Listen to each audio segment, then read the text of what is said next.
You recording over there? I'm recording over there. All right, we live, y'all. We live. We about to do it on my clap. That should be a good signal.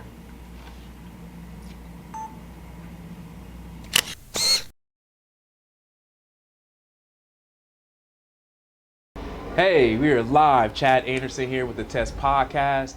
Welcome to our episode number 2.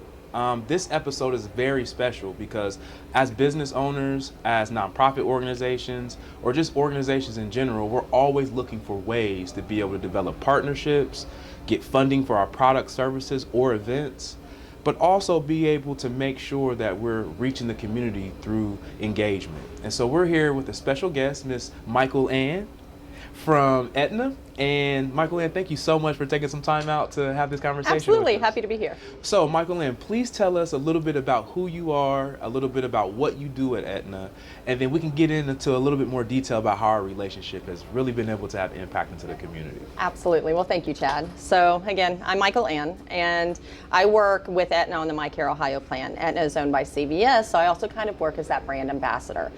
But on the MyCare Ohio plan, the majority, all of our members have chronic health conditions. They're lower income. They're anywhere from the ages 20 and up. So we deal with a very wide demographic and about 30,000 members on our plan throughout the state of Ohio. These members have lots of needs. Those needs bring me to develop relationships with resources. These resources go hand in hand in making sure that our members can live successfully and stay at home and not have to go to a nursing home and be able to live their life, a meaningful life. Absolutely, and I think that is why it's so important that relationships are structured, right? At Team Elite 6, we focus on African Americans, Black culture, because we feel that we are some of the most underserved population of people within the United States. And so partnerships are so important for us to be able to bring these resources into our community. Aetna has done a great job of that through our relationship.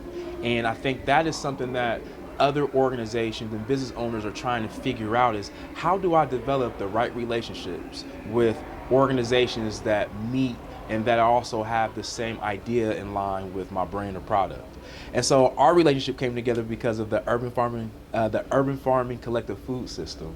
And that has been really, really important for our community because it's providing access to free resources, access to food, and also health resources. And so that's where our partnership kind of comes in. So when it comes to developing partnerships for Aetna, what are some of the things you look for when it comes to other organizations as it relates to health and wellness? So first, I try my hardest to become ingrained in the community and find out what that particular community needs. Each community has different dynamics and different needs. Yes, the core is the same. However, health equity is huge. That health equity can be in the form of dental, mental health equity is huge, especially amongst our Black Americans. Absolutely. Especially amongst men. So once you get in and determine what those needs are in the community, you cannot just go in blindly and say, hey, this is what I want to do. No, learn first, become a part of that community, become accepted, become respected, and become valued and acknowledged. I think that's a great point, and that is something that I think we can even touch on. You could talk a little bit about how you do that. Where are we at right now, for example? So we're at Remote Area Medical. They are an organization that travels around the country in many parts of the world providing free medical, dental, and vision, including glasses on site to individuals who may or may not have health insurance, but they do not have to show a form of ID. They do not have to have insurance. They do not have to have income verifiers. So we are assisting and providing a way in funding this to ensure that hundreds of people can have equitable health this weekend. That's very good. So from a sponsorship standpoint, you all are able to come in because you all see the value in this population of people. Absolutely. Well, the value and the fact that we are key in providing a resource that is needed in Columbus. As Columbus grows, things are going to become more unobtainable, especially financially. Being able to provide this service is needed by so many different individuals because they don't have insurance. Yeah. They do not have a regular. A lot of them don't have a regular form of income to where they can even afford insurance. Yeah. You know, so for me, it's not. Yes, it is about Aetna. It is about CVS. More or less, it's about letting the community know that we're here, supporting them and meeting them where they are, and helping uplift them. I think that that's important. I think even when you look at within our culture, you know, we are very word of mouth. And so, you know, we want to make sure that our information is coming from a trusted source. And the only way to really get that trust built is by being in the community like Yes. you're doing today. Right. And that's important for, I think, all entrepreneurs or organizations that want to connect into our community, is to make sure that they have a grassroots approach. Absolutely. So the way I tend to look at networking and look at resources in that grassroots approach, look at a bicycle. Okay. Okay. Yeah. Look at a bike tire. What's at the center of that bike spoke, tire? yeah. That's spoke. How many spokes does it take to make it run? Hey, that's true. Okay. And they come together at a central point. Yep. Okay. You have two tires on that bike. Okay. The support system. That's Yeah. to me. That's how I look at networking. I love that analogy. You I know, love and that. people have told me they think it's a foolish analogy. I don't. You can't ride a bike without tires, right? You cannot.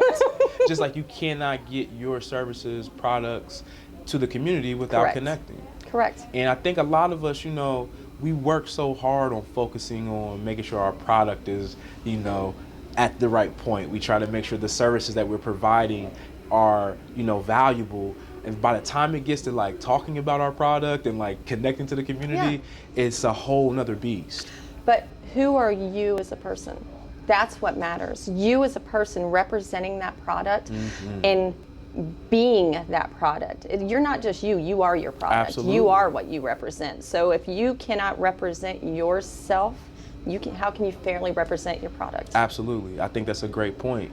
Now, when it comes to, you know, selecting the right events to go to or the right partnerships, how do you go about knowing like, okay, I'm gonna go to do this event and not this one?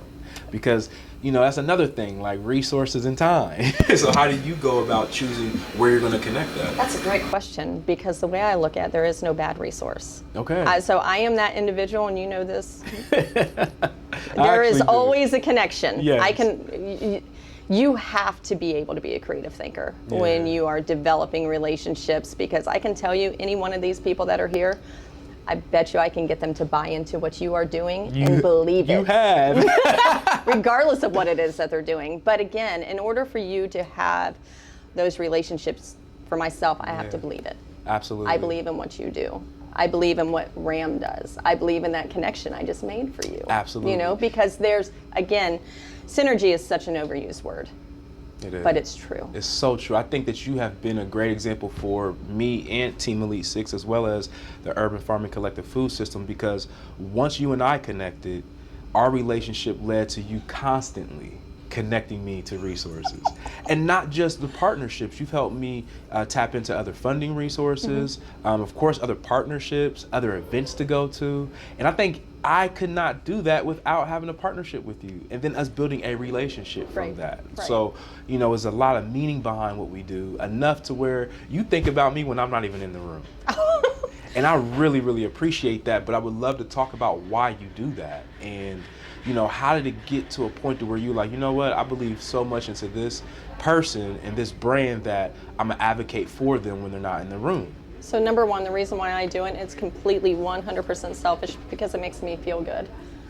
I'll be the first one to admit it. If you can't feel good about what you're doing the wrong thing. That's true. Okay. Very true. When you see someone with passion and dedication to actually see things through, which is very rare, you want to help them. And if you don't want to help them, again, you have the wrong connection. Yeah, I You know? appreciate that. I appreciate that. I think I do have a lot of passion when I talk, but it's because I believe in what I'm providing. I think that, you know, some people get into business to make a significant amount of money, which is nothing wrong with that. And then some people get into business to have impact. And that's what I'm here for, is to make sure There's that I a have happy medium, though. Now that is where we get to. So when it comes to becoming and creating a balance between impact and sustainability, how do you as an organization go about where you want to put your funding at, what you want to sponsor, because it has to have impact, but it also has to make sure that you're getting a return on investment? Absolutely, absolutely. That is a multi-pronged question and a multi-pronged answer. Yes. It's, for me, it has to serve the demographic that I know needs the most help. You know, Yes. being able, that impact piece, 100% is the most important thing for me. Yes. You know, Yes. So once the impact is identified, and you can say, so not just me, say if there's other health and wellness organizations out there that want to connect within the community from a grassroots standpoint and would like Aetna to be a part of that, or just would like healthcare organizations that have funding to be a part of that, what are some of the things they need to look for within their program?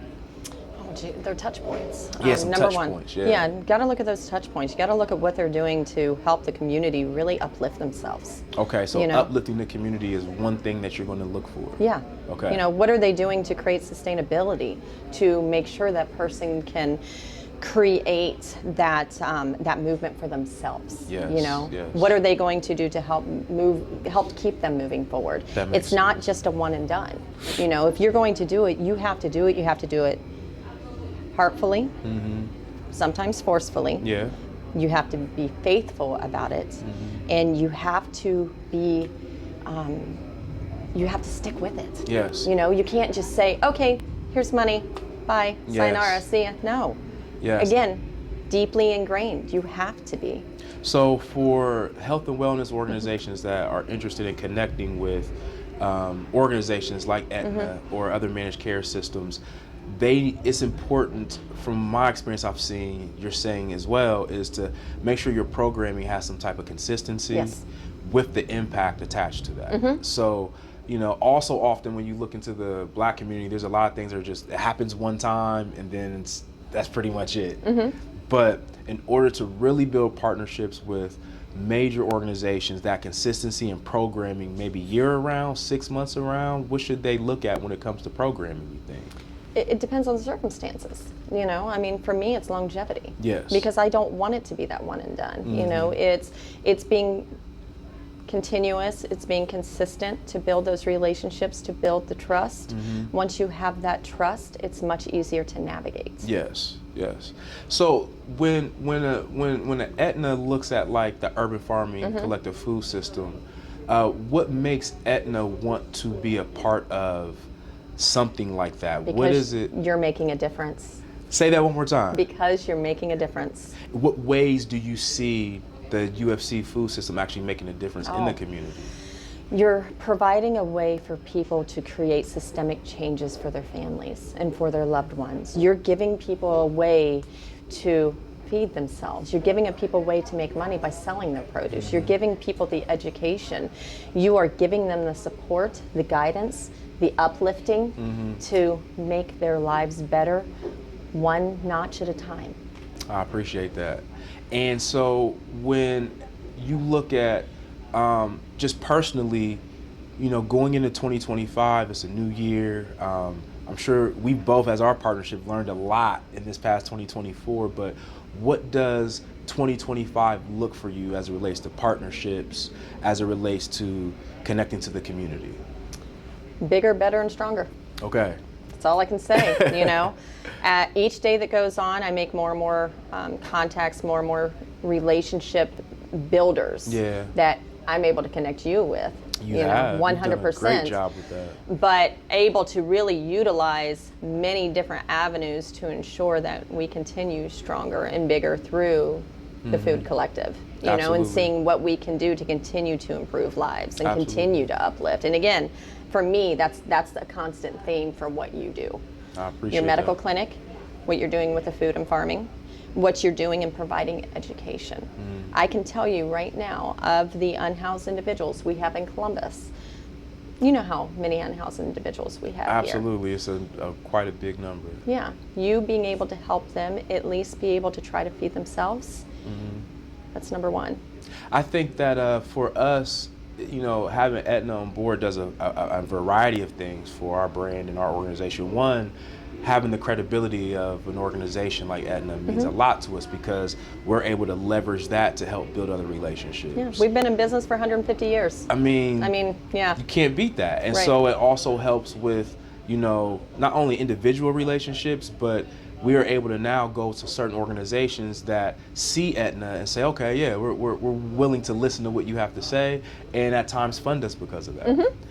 But it also helps because while we're providing food for this demographic of people and access, we learned that they also need the wraparound services. Yes. And so instead of us trying to create and distribute those wraparound services, your partnership allows us to just come in and put the people in front of you. Correct. So it allows you to focus on what you need to focus on and provide avenues for those individuals to seek the other care that they need. So, Michael Ann, if someone wants to get in contact for you, one, to be able to learn more about Aetna's services and products, how do they do that? Call me. I give you the number, 216-253-0435. And it's right here on the screen. So you can just tap right into Michael Ann and she'll be able to help you navigate through the insurance policies, just understanding how insurance works. So that's one thing. Now, if someone would like to have you in their network, because one thing that you've done for me is, again, you've connected me to so many different resources, just our relationship. If someone's in the health and wellness industry and they're looking to be able to tap into a network and, you know, be able to tap into your expertise to understand how you've helped me, how do they contact you? You know, LinkedIn is a great avenue. All right. Always reach out to me on LinkedIn, Michael Ann Cox, spelled just how it sounds. Okay. There it is, everybody. Thank you for tuning in to the Test Podcast, where we help businesses do better. And until next time.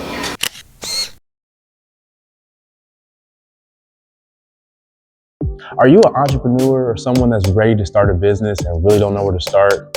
Are you trying to figure out how to expand your business and get more eyeballs on it? Well, you're in the right place.